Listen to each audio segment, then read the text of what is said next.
తనను తక్కువగా చూసిన ఏనుగుకి ఒక చిన్న చీమ ఎలా గుణపాఠం చెప్పిందో చూద్దాం.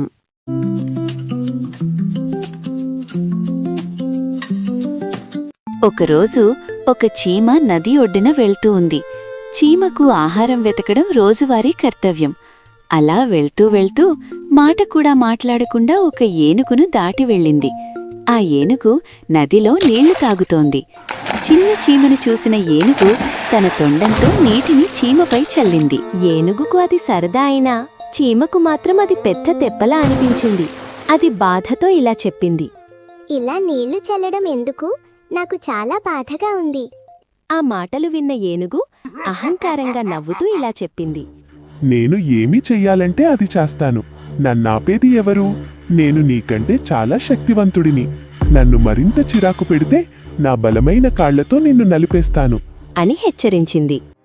చీమ చేయగలిగింది ఏమీ లేదు. కావున ఏనుగు మాటలను విని మౌనంగా అక్కడి నుంచి వెళ్ళిపోయింది. అది చూసి ఏనుగు గర్వంగా నవ్వుతుంది.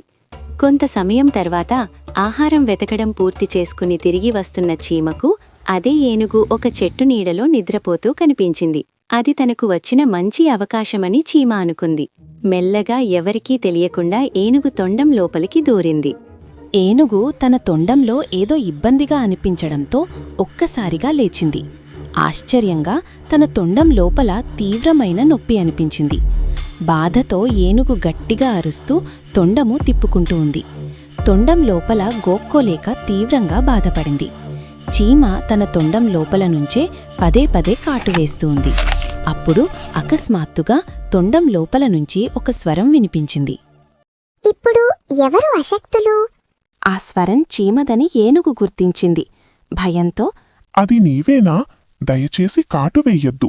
నేను చేసిన దానికి క్షమించు అని ప్రాధేయపడింది.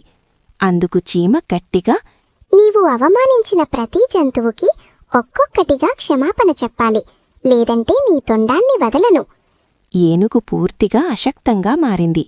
తనకు తెలిసిన అన్ని జంతువుల దగ్గరికి వెళ్లి తాను అవమానించినందుకు క్షమాపణ చెప్పింది. అంతా పూర్తయ్యాక చీమ తొండం లోపల నుంచి బయటకొచ్చింది. ఏనుగు తీవ్రమైన నొప్పితో అలిసిపోయింది. చీమ చివరగా ఇలా చెప్పింది, నేను చిన్నదానినే కావచ్చు, కాని పరిస్థితులు నన్ను నీకంటే పెద్దదిగా బలవంతుడిగా చేశాయి. ఇకపై ఎవరినీ అవమానించకూడదు అని గుర్తుంచుకో. శక్తి అందరిలోనూ ఉంటుంది. అది సమయానుసారం బయటకు వస్తుంది. అందువలన ఎవరినీ తక్కువ అంచనా వేయకూడదు.